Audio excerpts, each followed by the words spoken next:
In this framework, we started with hypotheses, the if then statements that are taken from the theory of change and really test the relationship between if we try these activities, then we believe certain outcomes will happen. The next element is the assumptions. I actually like to start with helping teams individually, person to person, think about what are their own assumptions.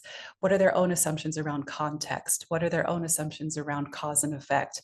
And their own assumptions around implementation. And then moving into an exercise where teams are sharing their assumptions with each other, because then people sort of look at each other and say, I've worked with you for 5 years and I never knew that you held that assumption. The next element of the learning framework is learning questions. What do we actually want to test? What are we most uncertain about in our strategy? And agreeing together on what learning question or set of learning questions could guide our work. Then the next element of the learning framework is about evidence. I found it really helpful to think with teams about confirming evidence as a spectrum related to disconfirming evidence too. And really challenging ourselves to actively look for disconfirming evidence, things that help us understand where our confirmation bias maybe took us on a pathway that's not helpful to us, and thinking about evidence in a number of different ways. The conversations, evidence from social media or anecdotes, as well as looking for evidence that's perhaps might be traditionally understood as more rigorous. And then the last part of that is